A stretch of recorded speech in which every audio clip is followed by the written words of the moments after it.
Hello everyone, welcome to the Yissilmissil Productions channel. My name is Steven Yissel, and today we are interviewing a former guest of the channel. We haven't had him on since October of last year, but I'm sure we have a lot to talk about. We are interviewing Jim Wunderlich. He is a broadcasting teacher that I had going to Maine East High School a while back, and now we have him on our show today. Just a brief rundown. Jim's enjoyed dual careers as a broadcaster and educator. He received his MS Ed from Northern Illinois University, and his BA from Carroll College with a degree in sociology and minors in English, religion, and speech communication. And him having worked at radio stations in the Milwaukee, Madison, and Rockford markets, he has extensive experience in a variety of formats, including news talk, top 40 hits, big band, country, and easy listening. In addition to working in radio, Jim taught a variety of courses at the secondary level for more than 30 years. He spent more than 25 years at Maine East High School in Park Ridge, Illinois, teaching radio, TV, film, and oral communication to students representing more than 50 nationalities. And upon retiring in 2012, Jim has had the privilege to host Word of Mouth, a live weekly interview program on WRLR FM. And you could find his work over on wordofmouthfmradio.com/Jim-Wunderlich. So, with all that being said, we will bring Jim into the show. So, just give me a moment here. All right, hey, how you How doing, you Jim? doing? I'm I'm d- I'm great. I'm great. I'm a little sweaty. I just got off the pickleball court a little while ago, so I didn't get to shower up before this video interview. Oh, that's So, all right. It's been a pretty hectic day here myself. I was sending out eBay orders and oh, just doing a okay. little bit of things here and there. I'm reselling physical media now. I'm keeping it alive. Oh, okay. Good for you. How's that going? It's going really well. I have to just constantly be on top of everything, making sure the listings are fresh. And but people are still interested in VHS tapes, DVDs, CDs. So I'm and cassette tapes too. So I'm Well, there's that vinyl industry that's going crazy, and so yes, it's kind of piggybacking on that. People want the old school stuff. yes, and I've been able to accumulate a lot of vinyl records that people have uh, just thrown in the trash. I haven't gone dumpster diving, but like the thrift stores, they get rid of their inventory like every now and then, and it's like it's either it goes in the dumpster or like I can take them. So I've been fortunate enough to be able to do that, and with the vinyl records, it's a little tricky with boxing them up and shipping them out. So I haven't figured that part out just yet. But I do have a good collection of discarded vinyl. But I know there's a lot of current bands, legendary bands, even Right, going right. back to like Def Leppard. They're putting out brand new vinyl sets of Exactly. their former catalog and their current. So it's I really noticed interesting. those the vinyl records today are a lot more expensive than when I was buying them. Yeah. Uh, Yeah, they're going like yeah, 40, mine 50, were. I think 60. Yeah, I think it was like $3.57 back in my day. So yeah, it's a little more expensive now. Yeah, But it's it's fun to hear the old vinyl. My son has got into the whole vinyl thing, and it's fun going over and hearing some of the records that he has that are on vinyl. There's something about it that just captures the imagination. yeah, and I've actually watched some of these videos where they have the vinyl puck where they're going to press all of the records, Oh, okay, and okay, they have a die that they use for each album where it's just it's on a press. So okay. they do like limited runs, but they go ahead and they put all the little fancy extra like pieces of color on it, and they also have like that little label in the center, but they Right. flatten it and they cut off the edges and all that. So it was cool seeing like what they're doing today with it, but I'm Yeah, sure yeah, it's been like absolutely. that for quite a while. Yeah, that's really cool. Well, it sounds like your business is doing pretty well then. It is. Yeah, and I'm still doing film work too. I was out in McHenry. I went to the Oh, Forge. okay. There was a band that I work with every year, No Turn on Red, and it's just a really good business relationship where they call me out to go film their show. I set up two stage cameras with a main cam on a gimbal, and then we're also getting their set mixed by the venue, as it's like a courtesy of the venue that they got all the multi tracks and now they're mixing it together for them. Wow. So that was really fortunate to have that. But on the off chance that we don't get that, that's when I go ahead and do my own recording of the board, and then that goes into whatever videos that I end up producing for them. But it was a while that I hadn't been doing that, so it was nice. I got like the second wind after going out there to film, so I was really Oh, yeah. fortunate. I've seen your work. It's very good. By the way, the band, what genre are they? They're funk, Okay. so and they do a lot of covers. So they're not producing their own albums, but they do a lot of like events and parties and all of that stuff. So I'm just helping them along. My whole goal with working with musicians was to help them get to the next level with things to get That's more great. exposure. That's great. But yeah, thank you for asking. Yeah, yeah, yeah, yeah. And I so know you have quite the varied career. For a while, you were a politician, yeah, and you've run the gamut. yeah, I figured why not if it feels fun, if I'm getting some enjoyment out of it. I didn't know how the whole process worked, and And that now was you do. Now now you I do. do. Yeah, And most people don't. Hey, you were in the arena. I mean, most of us are outside looking at the folks in the arena, and you were in the arena. And some say politics is the toughest sport, and you had a chance to see it up close. It was Mayor of Niles, if I'm not mistaken, correct? yeah, yeah. That Yeah, was in yeah, 2017. I can't believe how yeah, long it's been since then now. yeah. Well, it was quite an experience for you, that's for sure. Yeah, and I did a second run for office at the library. I think it was either 22 or 23. Okay. But that one I got double the amount of votes, but still didn't Oh, make it. wow. Well, hey, it's all about name recognition, right? Yeah, yeah. So I'm uh I'm You not just needed planning on running 200. again, but if I do, I'm sure I'll have more of that name recognition. It's Yeah, just absolutely. there's a lot of energy that it takes out of me to you need to find your balance with it. The the opponents are going to mix things up with your message, so you Oh, have to do your best to try to not over clarify yourself to be like in the like subordinate position in the race. It's like, oh no, they didn't mean that. It's actually this. Like the less that you do that, the more you want to be on the offense, not the defense. yes, Yes. and you Yeah. want to be as authentic as possible because Sure. there's also these candidates that are funded from the state level government that they have all of these subgroups that they have out there helping them, but they have ground feet on the ground, which is Right. one of the most important things. Being able Right. to go door to Right. door and helping Right. get the word out to everybody.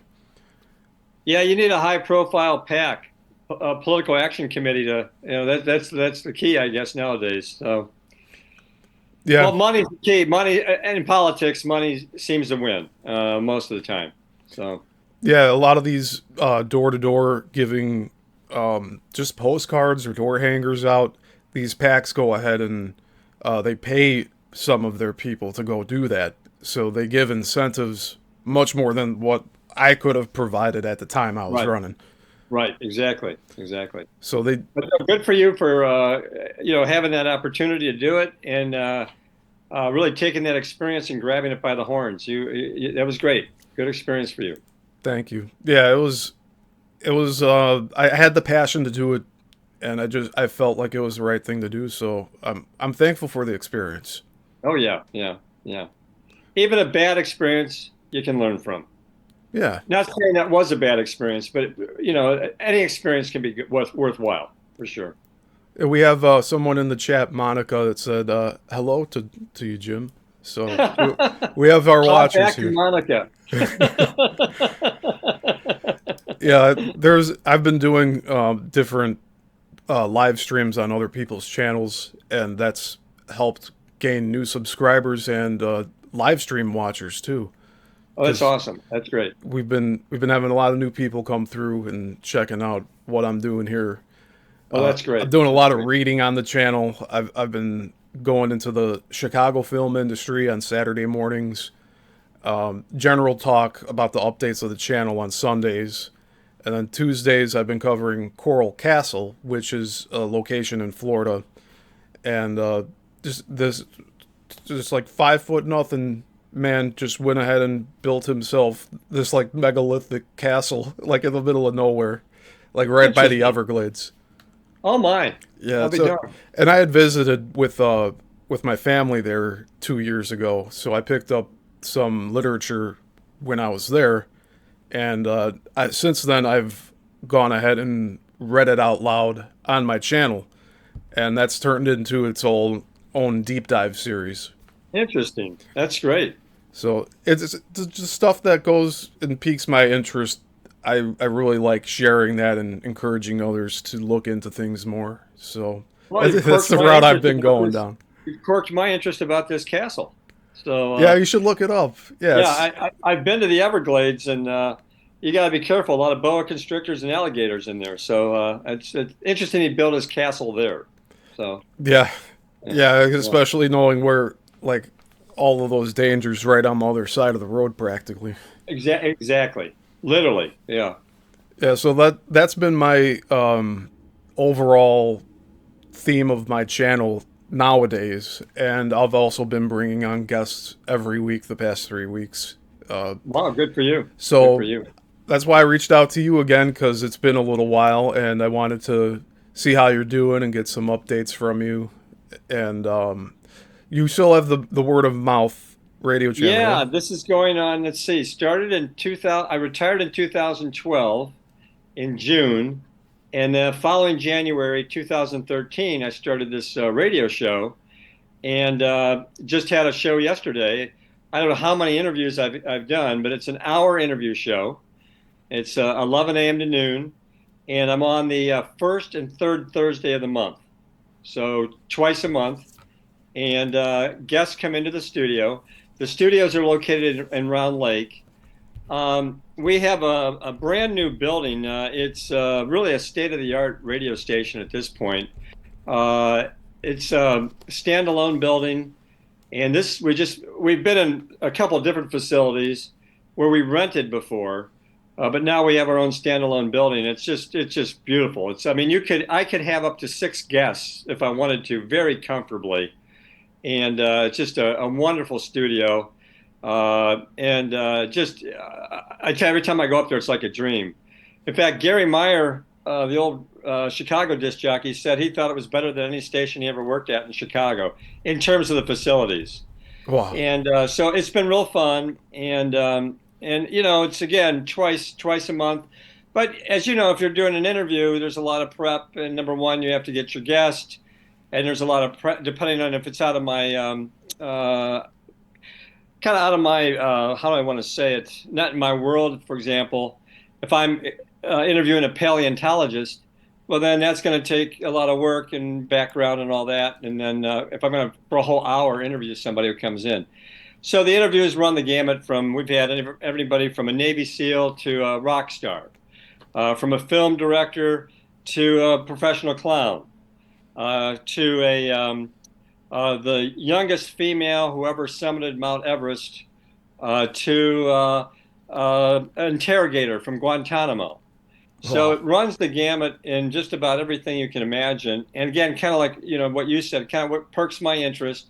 I might see something in a newspaper, uh, or maybe I'll hear somebody on the radio who did a 5-minute segment on a radio station, and I investigate, give them a call, and say, how would you like a whole hour on mine? So yeah, I've been really fortunate to have some wonderful guests, and it just has kept my interest level way up. I mean, I'm always, anytime I'm reading something or watching stuff, I'm thinking, oh, that person could be a good guest. And I had a private detective on a couple of weeks ago. It was just about a month ago. I had a restaurant consultant on who had taken in his career over 700 restaurants that were starting to go out of business. He was able to lift them up. And it was just kind of interesting what you can do as a restaurant consultant, things that you can change so that you're successful. So, and he's interesting because he's has a TV show in Paramount, and he had a column and all this. So, he had a lot of credibility, very interesting. So it runs the gamut. And one fun one I just did yesterday was I had the film professor on, and we were talking about Gene Hackman movies, and actually the career of Gene Hackman, the late Gene Hackman. And I had no idea that he had really done 77 films. You know a lot of the famous ones, but he's 77 films. He had a wealth of material, so it was kind of fun to kind of go down that road and explore his career. Wow. So yeah, the radio show's been a lot of fun. I mean, I've probably interviewed hundreds of guests by now, and to try to remember all of them, I'd have to go look at my file, Steve, because it's the kind of thing where you really dig in for a week or so, and after you do the interview, you're digging in on something else. But yeah, that's been it's just been a really wonderful outside activity for me, and it's kind of a little bit like teaching. You gotta have a lesson plan, and then try to keep. You're trying to be informative, but trying to maybe entertain a little bit as well. I always wanted to make the students kind of look good. You're trying to make the guests look good. You want them to succeed, just like you want students to succeed. There just seem to be a lot of parallels between radio interviewing and also teaching. So it's really provided me just a wonderful outlet. I feel very fortunate, and we'll do it as long as my brain can do it. So we'll see how That's that good to goes. hear. You still sound as sharp as ever. Oh, So. no, I'm not. But you can hide a lot of things on the radio. Much easier than TV. Yeah, I. You don't you don't see how the sausage is made when you do radio. You know. Now, do you have ad breaks on your show? Oh yeah, yeah, yeah. Take two breaks. Well, I have a break before we start. It starts at the top of the hour, and then we will talk for a good 20. It's 27 minutes. Supposedly 27 minutes and 30 seconds. You're supposed to do that, and then have about a 2.5 or 3 minute segment in there, and then I'll play music that will go with the guest. For example, I'm trying to think now. Oh, well, actually, yesterday, so we were talking about Gene Hackman's movie Hoosiers, and then coming out of the break, I'll play a bumper music, the theme from Hoosiers, for example, or whatever. In other words, it relates to it. Or if I'm talking to the mountain climber, maybe there's that song "Climb" by oh heck, Miley Cyrus. So you'll play a little bit of that for the bumper coming out, and then so that gives the guest about 4 or 5 minutes to kind of relax too, because the guest is on stage for 27 and a half minutes. I mean, I'm asking them questions, and then they're, trying to be fascinating. And then we come back, and then we'll go another 20 minutes with another quick break, come back. We have about 5 minutes, and then I have to be off by 58 of the hour, because at the top of the hour, there's a show that's syndicated that comes in from New Mexico. So I have to be right. You got to be right off. And I kind of like that. I like the whole timing thing. I used to enjoy that when I did do radio before I got into teaching, where you'd have CBS radio or whatever it was coming in right at the hour, at the second, and I like that whole.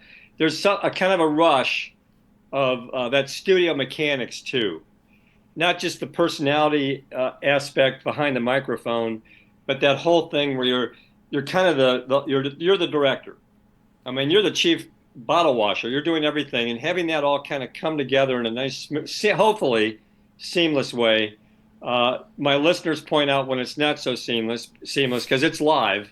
It's completely live, without a net, and it's just kind of fun if you can kind of pull that off.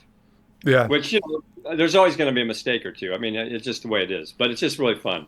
And I like the idea too, when the guest comes into the studio, I do it some by phone, but when they come in the studio, then, that person's sitting right over here and you become a team trying to get the best product out. You can tell that when they're on the phone, they're a little more removed, right? Hmm. But when they're in the studio and they see all the bells and whistles and, oh, this looks like I'm a co-pilot in front of a jet airliner. Now all of a sudden, oh wow, we want to make this product good. So, and then also I can see nonverbal stuff too. You know, they might say something. I'll go, gee, you're kind of furrowing your brow. And then you can kind of, get more information out Right, of that. as opposed to being on the phone. Yeah. Right. But I can have up to, like I said, up to 6 guests. The most I've ever had is 3.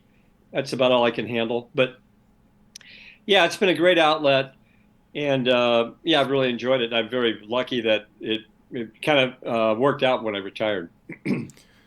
Yeah, I mean, so glad to see that you're still at it, and I I know it's a passion of yours because you've done this your entire life. So I'm really happy for you Yeah, that you're yeah, still doing it. and it was fun being able to teach it as well. Back in the day. For sure. I mean, I just that was that. Well, that job was a gift. Um, I mean, I almost would have done that job without pay, I but there were believe so it. many hours I had to take the pay. Yeah, like how many you had classes every period while Well, at you would Manny's? have your 5 sections, but then you had the radio station, and then also the TV station where after school we wanted to do content, and so we had our news shows, our sports talk shows, and well, a lot of variety of shows. I mean, for a couple of years, we had a show during the '80s. I remember in early '90s, a thing called Metalheads. And you mentioned Def Leppard before. Yeah, I don't know how this student got it. Nick Allard. We brought Def Leppard into somehow they came into the radio station. yeah, I Also, remember you mentioning that. That was so and amazing. Megadeth. We got Megadeth too. I mean, it was. I Wow. mean, I think they thought we were a bigger station than we were. Probably.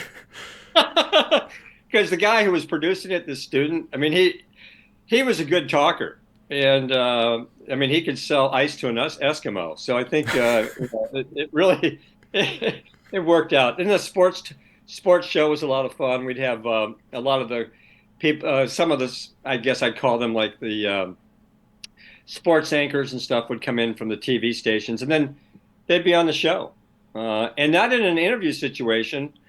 They'd be part of the roundtable, the Chalk Talk show, where we expected them to be just a guest. I mean, a guest in terms of you're going to contribute. We're not going to ask you about your career. We're going to be talking about the Bulls, the Bears, or whatever, the Sox, the Cubs, the Hawks, and you're going to become part of the show. You're not going to be the star of the show. And so those kids had a lot of moxie too, without a doubt. So it was all fun, Steve. It was all fun. Yeah, I was gonna ask about how sorry to switch subjects here, but you were talking about your new studio that you're at now, the updated one.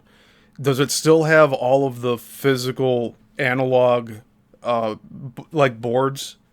Well, yes and no. We're kind of the board is analog, but then if I do a guess, it's Bluetooth. Okay. And then you're having to go into settings and all that kind of stuff. So yeah, and then our commercials are digital. So but what I do like is they did decide to keep the board. It's a very fancy board with a lot of bells and whistles on it. But they did keep the board. So you actually do have a pot, a lever on a channel where I can go up and down. And I do like that because, I worked at another station in Wisconsin for a while when I retired. And everything there was just like, you kind of blow on it, and press a button here and all that. I do like that tactile feeling of bringing the channel down. Yeah. Not to get too technical, geeky about it, but that analog part is still kind of fun. But we're kind of, it's kind of both. It's really half and half. And actually, we're on automation sometimes, so that's completely digital. I guess too, I never think about it, but we're also on video when the show's on. I don't really pay attention to it because I like to think of radio as theater of the mind. I really don't want people to watch me while I'm doing radio. I think it just kind of kills the whole idea of theater of the mind. Right. And so a lot of times I'll actually fade it to another camera that's showing just nothing. They don't like that, but just it's really I don't need to be seen while I'm doing radio. It doesn't make any sense to me. So Twitch, I guess it's called Twitch. That's it. Yeah. So yeah, so which is pretty common now with all these radio stations. But no, it's a beautiful facility. For a while, I was in the 13 years I've been there now, or 12 years, I guess it is, going on 13. This is the third studio that I've been at WLR. Before we were in a rented building. Then we moved to the train station for a while. We were at inside a train station for about 2 years as this was being built. And now we've been at the standalone facility, I think about 2 years now. But, people are still learning the digital aspect of it. There's no doubt about it. And it's still broadcast to normal AM radio stations? This is FM, FM. 98.3. 98.3. FM, 98.3. Okay. Now you can get us all over the globe, because of the internet. Mm-hmm. You just go to WRLR.FM and, you can, just go to our website and just press listen.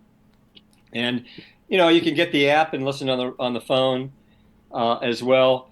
In terms of coverage in the car, we cover Lake County, McHenry County, Kenosha County, and parts of Cook. And that's about it. But that's still a lot. Because I was about to actually follow up with you on that to ask about the range that the broadcast signal is. So Well, I had a good. listener yesterday say they were listening in the car in Cary. We have a guy who listens to us who's gotten us in DuPage County. But most people, if you want to listen, if you're not in the car, just listen. You just say Alexa, WRLR, or you could, whatever you want to do, and it comes right up. Or even on your computer, just go to WRLR and you press the button, and there it is. Because I've had listeners in Arizona, New Mexico, Indiana. Not that there's a lot, but there's pockets, all over. Yeah, I actually also have another follow-up question with that. Last year, I went to the East Coast with family, and on our way back, once we got into Nashville, Tennessee, we were able to pick up local WGN radio from Chicago down in Nashville. Now, I know there's towers that are positioned at like intervals to get that signal down there, but do you have any more details on that, on how that all works? Well, WGN's antenna, if I'm not mistaken, it used to be over on the old 53 south of Schaumburg, near Itasca. Very big tower. That's a 50,000 watt clear channel. So on 7:20 a.m., no other radio station in the country can broadcast on that bandwidth. And 50,000 watts goes a very far away because the waves are bouncing. And actually, GN can, I think you can pick it up in 38 states. Wow. It has a hard problem getting over the Rocky Mountains. Yeah, I'd imagine that. But, So that whole southern corridor, you can pick up WGN. Nashville, as you were saying. Yeah. But that's generally how that works, like the bouncing effect. Because I really wanted to visualize how that works. So the clear channels, so you don't have anybody else you're competing against. Okay. Like 98.3, if you, we sometimes will overlap with a station that's across Lake Michigan, which is only 40 miles. It's not I think it's Grand Rapids, and they've got a very powerful station over there. And so that sometimes will interfere as you get to the, I don't want to say coast, but I guess the shoreline of Lake Michigan. That station will start to interfere with ours because both of us, the one in Grand Rapids and us, we're sharing that channel. And that's just the way it is. And also FM, that's kind of the way it is. It starts to die after about 75 miles. Okay. Oh, that's real fascinating because I'm looking into radio right now. Very very early stages of looking into all this, but just for me to explain to the viewers here and listeners too, we have these radio stations that are broadcasting, and they operate more like similar to like lanes on a highway, and it could be also stacked. Is that correct? Where they Yeah, all have their exactly. individual channels. Right, right. And most stations share channels. Very few have that clear channel, like WGN, WBBM, have that channel up to themselves. And FM, what happens, those are line of sight waves. So, if this is the tower, it goes line of sight, but when you get to the horizon line, it dies out. So now that's after about 75, sometimes 100 miles. I guess I've heard 101.9, probably all the way up to Sheboygan, but that's really unusual. Most of the Chicago stations, if you start to drive north, by the time you get to Milwaukee, then now the Milwaukee FM stations start to come in. Mm-hmm. Now AM, because when they bounce, and particularly if you're a 50,000 watt channel, you got a big transmitter. Power is a big thing too. So the more watts you have, like WMTH, we were a 10-watt station. So, we had the antenna on top of the tower at Main East, and then we were 10 watts. We still reached, believe it or not, we had a market share of 250,000 people because that's a very populated area, Mm-hmm. but it dies out pretty quickly.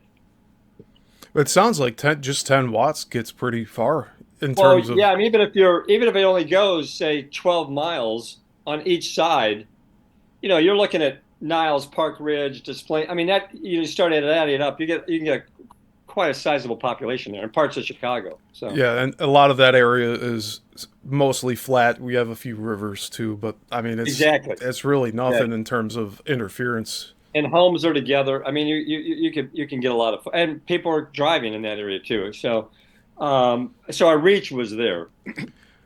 When when these channels are sharing a station, do they once one is about to go off the air, do they just shut their signal off to let the other one No, come in?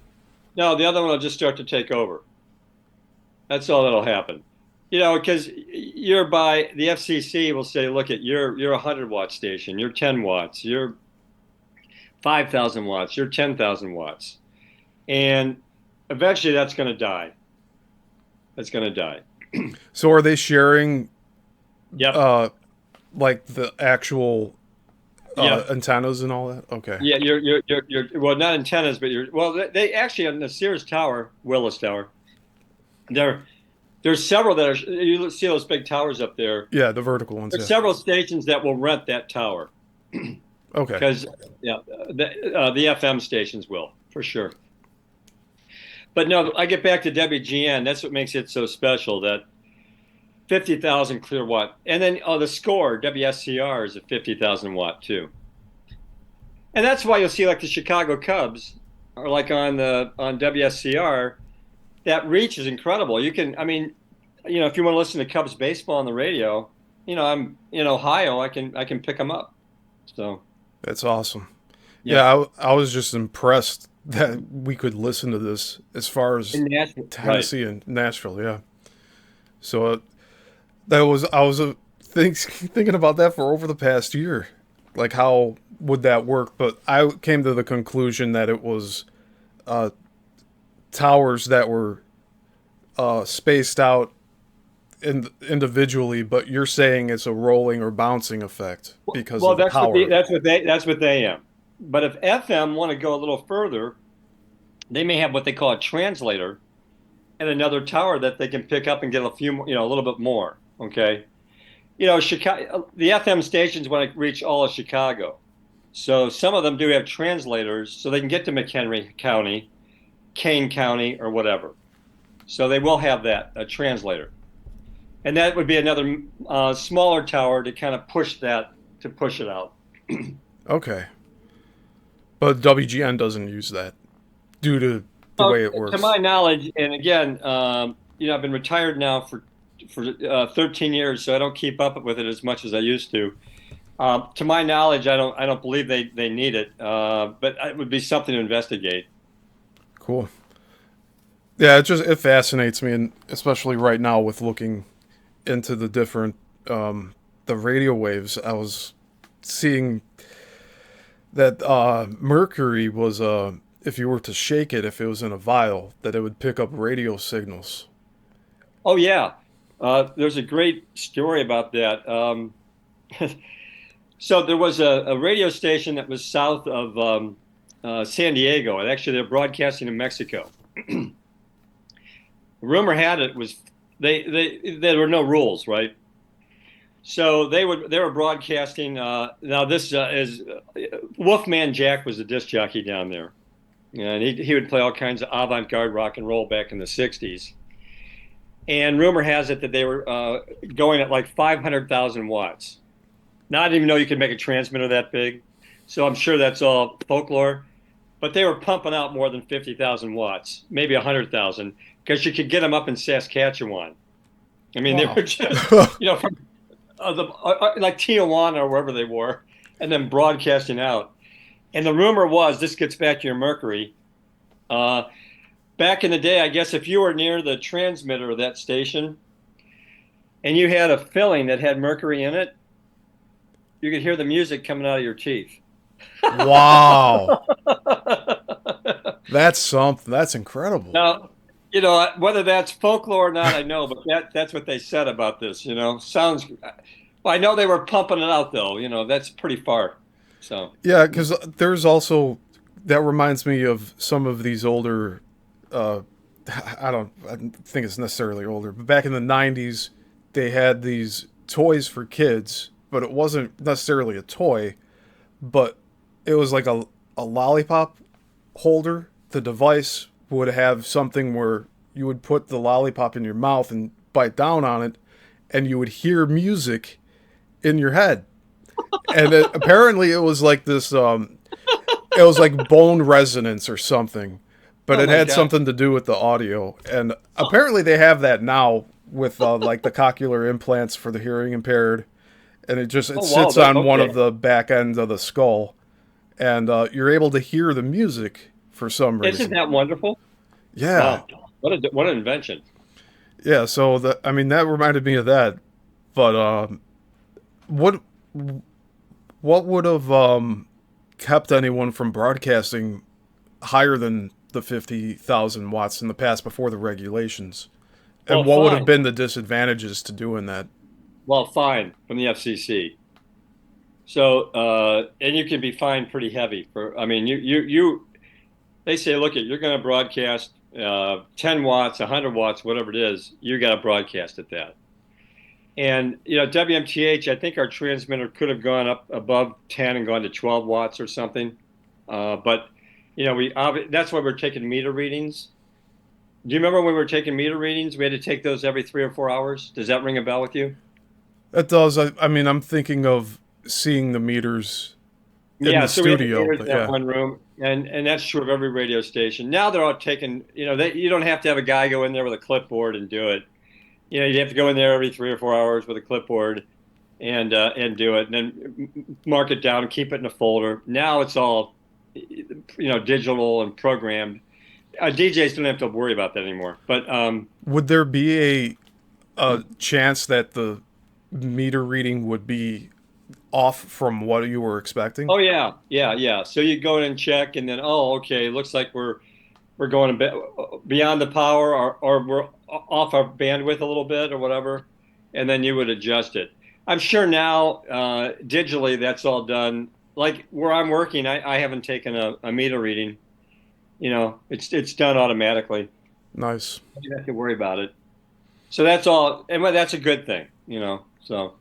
Yeah. But you could be fine though, Steve, if you cannot go. You got to stay in your bandwidth, and you got to stay in your power, or the FCC is going to fine you. Yeah, And it sounds very similar to what low range like private plane pilots have to deal with, where they have to stay at a exactly, certain elevation. exactly what you're saying. Perfect. Yes. Same analogy. Yeah. Awesome. Yeah. And I'm going to be looking into a lot more of this, especially the stories that you told about this other one that was Well, yeah, going rogue. like I said, that could be folklore. Yeah, it very well could be. I know Yeah. there's a lot of stuff that's fluffed up to make it sound Right. more Right. entertaining or more appealing, but yeah. But so as far as like what I'm doing here with these shows, it's very freeform, as I'm sure that you've noticed at this point. There's no ads while we're live. There's some randomly inserted for some viewers, but that's because of the channel being monetized. But I tend to really just like bringing guests on, having a basic rundown, a basic outline that I have for what I'd like to talk about. Most times we just wing things here, and so I really appreciate that you're doing that with me today. We didn't plan what we were talking about today, but it's more of a just play it by ear type of deal. Sure. It's Absolutely. not. I'm not taking this. I guess as seriously as I should, but with all the other things in the background, like we have this blue. I put like it looks like radio waves to me. So I wanted to put that up, and we got both of us on the screen today as opposed to just one. We had there's like audio issues. I don't know what was going on earlier, but like there's all these little things. If you're not having all of these things run smoothly, yes, people are going to point it out, like you said earlier. Like Oh yeah. you're Yeah. let known when things go wrong, but when things are right, it's very quiet, and you're like, oh, okay, I guess things are going the way they should be then. Perfect, and particularly with audio, we expect audio to go perfect. If you go to, let's say you go to the Marriott Theater tonight, and you're watching the actors and actresses, you don't expect any feedback. I mean, you expect it to be perfect. Yeah, And what's interesting is, I'd say 100%. It usually is 99%. I've never heard any bad audio there. In fact, afterwards, I'll go see the audio guy. My God, you had 20 people out there in a little circular stage. They were all mic'd up. How did you do it? I mean, but we audio. The expectation is, we expect when something goes wrong, it's people look, they notice it, and we yeah, have we have high expectations of radio that we don't even know we have, I guess is what I'm saying. yes, You just expect it to be good. it's part of that whole immersion into whatever program that you're watching or Exactly. listening to. Exactly. Exactly. Yeah. Because I've done the stage play stuff where I know you I'm all have. mic'd up. You had Yeah, a lead. You had the lead. yeah, one of the leads. I was like part of led the whole third act to one play. I was Was that Bye Bye Birdie? Was that Bye Bye Birdie? Or am I wrong on that? Bye Bye Birdie. I was the father of the main character. Yes. Yeah, Yes. I yeah. remember So that. that was really fun to do, and also Martha was a classmate of mine going back to preschool, so that was really cool to do that with her. Wow. Like the Wow. history behind that, and then she's like playing like part of my family, like she's my daughter, and then she's running after this What a Elvis character. backstory. Yeah. The 2 years prior to that, though, I did a stage play at Maine East. Also, they gave me the entire third act. I was doing this Humphrey Bogart-esque character where I'm No talking. kidding. Yeah, I'm like talking to the front of the theater there.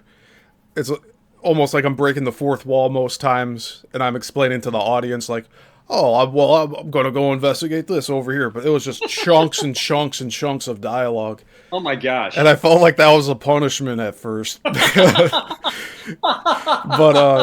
it turned out to be fine. And then later on at the Displays Theater, I was a stagehand for a vampire musical, which was very interesting within itself because it was still not what it is today. Ron Onesti purchased that theater. He runs a few other theaters in St. Charles, but he Yeah, revamped the entire. I've talked to him. I have. You have, yeah, he's a good dude. I've gotten guests actually through Ron. That's So incredible. yeah, well, he knows everybody. Yeah, I'm sure he does. Yeah, he revamped that whole theater though. I'm It's a sure it great looks theater. beautiful inside there You're now. talking about, well, that's the Displays Theater, right? Displays Theater, yeah.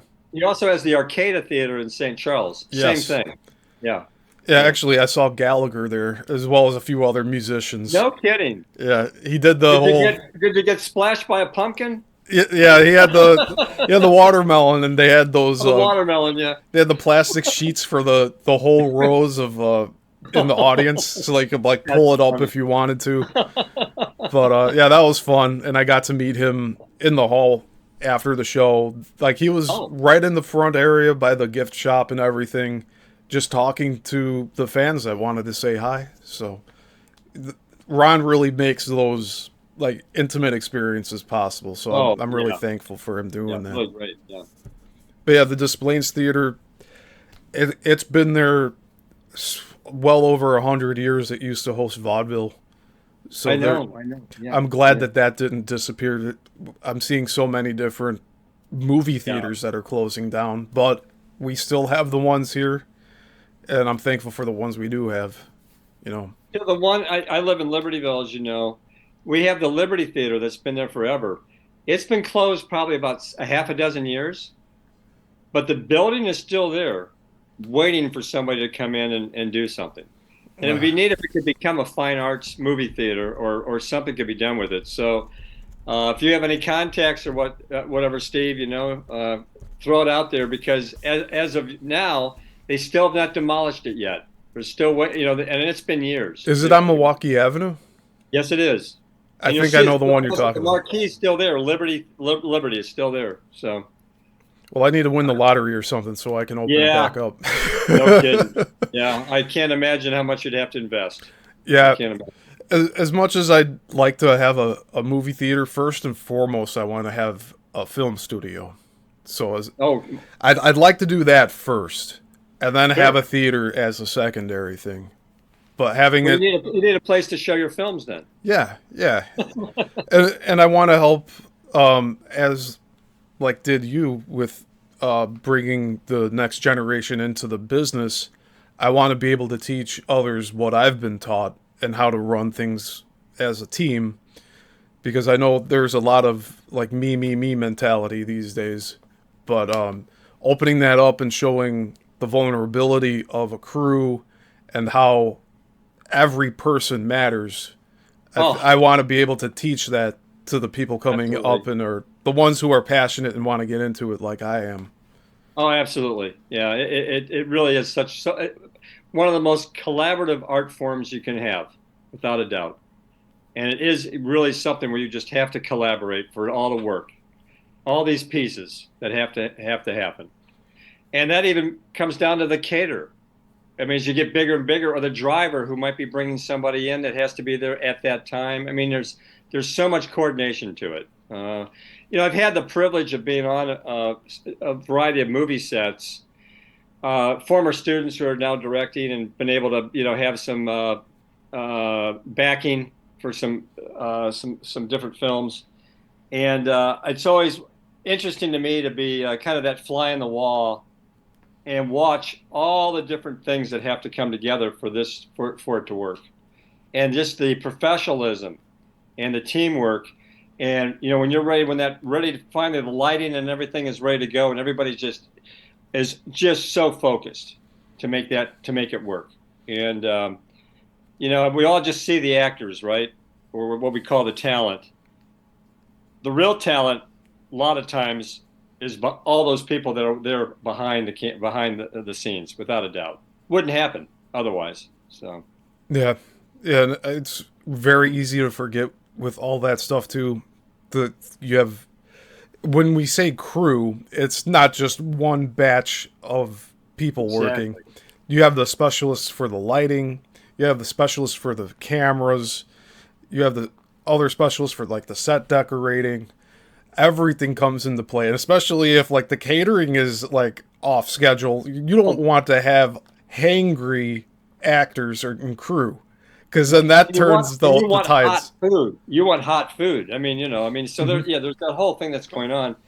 I used to say back in the day, kids who were doing their first film, even in high school, hey, have a sandwich for whoever. If somebody's helping you out with a film, have a candy bar at least, or a Coke or something that that keep them going.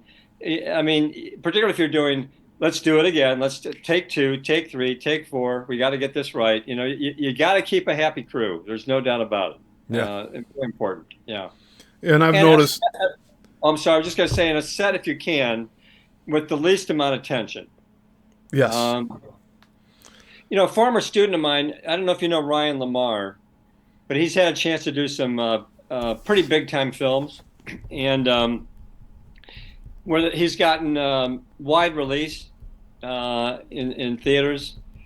And what I noticed about him was his calm demeanor on the set. I mean, all this stuff could be happening all around him, you know, and just the calm demeanor and how that can just bring everybody kind of, everybody then is just no one's screaming around or anything, and how important that can be. I think that's very important you pointed that out, because I think a lot of people, especially on film sets, look toward the director to see how the vibe is.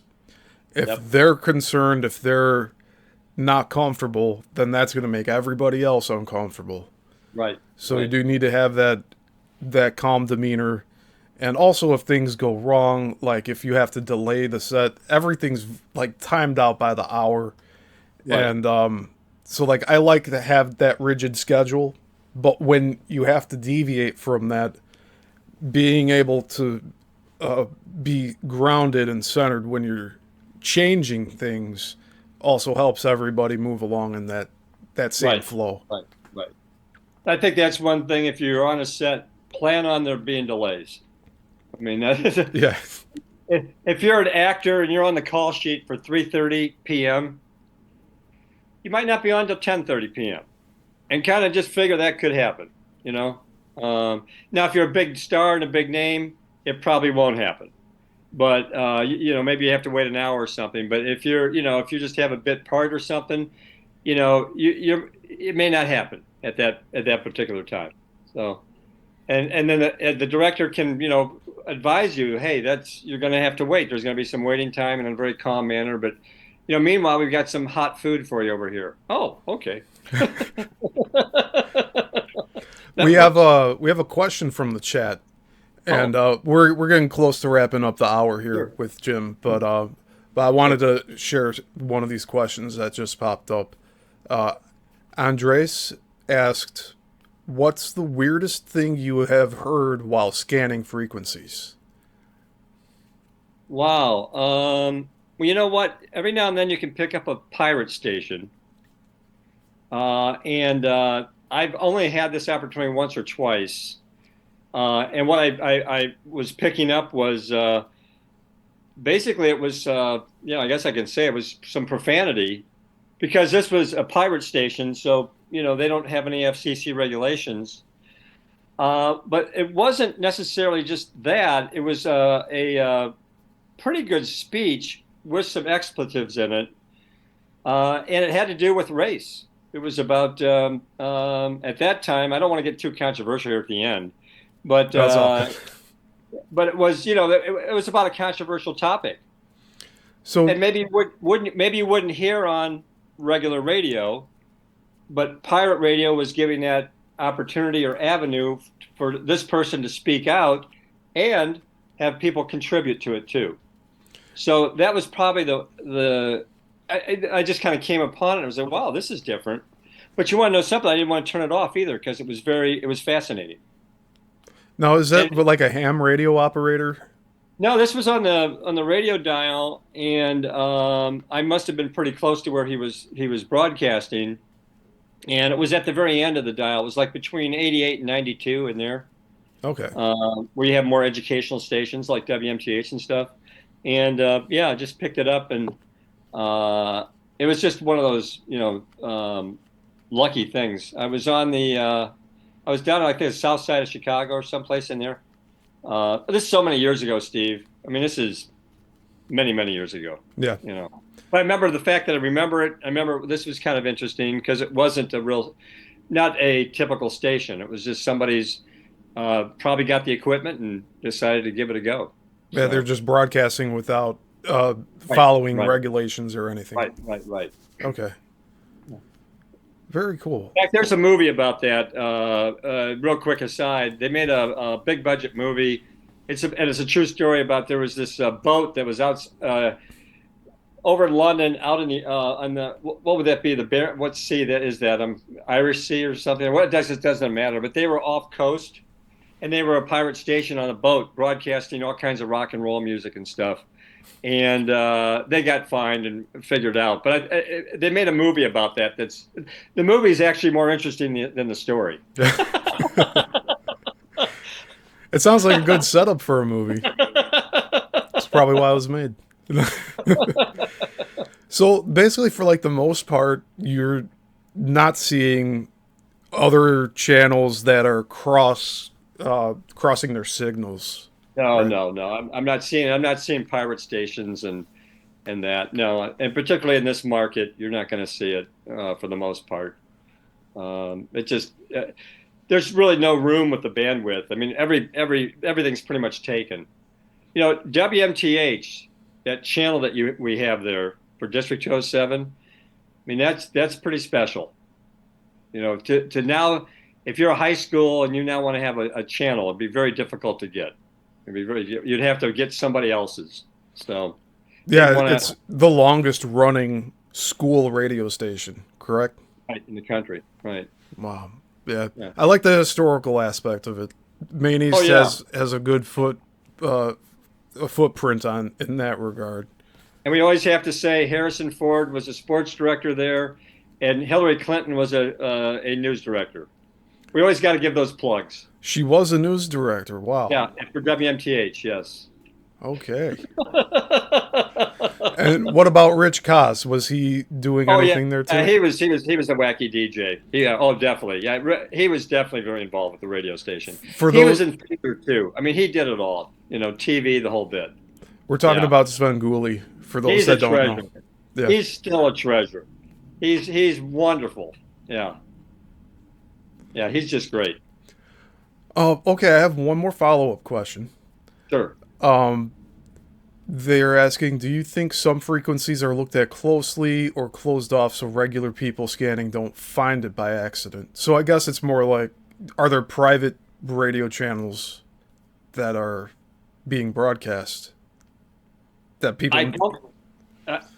They may be. I think they're going to be very difficult to find on your car radio. That to me seems more like a ham radio type of thing. Yeah, that's what it And sounds like to me. Yeah. and I'm not real familiar with ham radio as much. But for you to find that on your car radio as you're just clicking through, I think it'd be pretty rare to find it. But it could happen in other areas, maybe. Where there's less, a smaller market size, maybe. You know. Yeah. And I guess to follow up, because I'm not sure how long Andres has been here listening, but we were speaking earlier about how all of these different frequencies and signals they have their own lanes like a highway, and they're also stacked like up and down throughout the different. I'm using different terms here because I'm just going off the cuff. But everyone has their certain broadcasting frequency that they can go out, that they're designated to. And that way these stations don't cross over in that way. And Right, and that's monitored by the Federal Communications Commission. So, and it would be similar to an airplane flying at a certain elevation. They have to get permission to be at that elevation or go up or go down. And that's just to make sure everybody's not crossing paths. hey, Steve, I got a question about that. What about drones? Is that being monitored by the government yet? Yes, they are. So the drones that you can get for like 2-3 grand, that has all, like, you have the little radio control thing with the Yeah, monitor. yeah. You need a license for those in most places, especially in Cook County. If you're wanting to get like a city shot of downtown, you need to let them know you're putting the drone up there. Otherwise, you're going to get in big trouble. But it wasn't Okay. like that at first. Yeah. So always like when there's a technology in its infancy, you get to play around with it a little more than usual. Yeah. Yeah. I'm sure you wouldn't get in trouble doing it somewhere like an hour or two down south in the farmlands, like because Right. nobody's Right. gonna really be there to monitor it or call it in. But it's also, yeah, just a general public safety concern because you don't want somebody taking a drone out for nefarious purposes, like nose dive it into somebody walking on the Mag Mile or something, you know. Wild, wild west. Yeah. Don't want that. Yeah. But yeah, Oh, man. it's something I want What to a still world. do. I want to get my license for it to be a drone operator. A lot of people are requesting it for weddings, and Oh, okay. with weddings, it's really not an issue. You can get away without having to communicate that you're putting it up in the air. If you're just getting a property shot, you're only going up about 100 feet in the air. Sure. That's fine. Sure. But if you're going pretty high up there, you're going to start messing with air control traffic and all of that. And I don't know exactly how high some of these drones can go. The ranges are getting wider and wider, though. That would have been fun though to initially to be able to have a drone for WMTH TV for kids for projects and stuff to get that overhead wide angle. All of a sudden, that makes that particular video. It just gives it that impact to have that shot. Yeah, it's like a crane shot Well, actually, helicopter shot or back in the helicopter. Yeah, yeah. you had to rent a helicopter. I mean, if you watch the old movies from the '70s that have that angle, that's from a helicopter. So yeah, it was the drone thing is how handy. It's so handy, it really is. But Yeah, good thing you should get a license. Otherwise, it's going to be crazy up there. So yeah.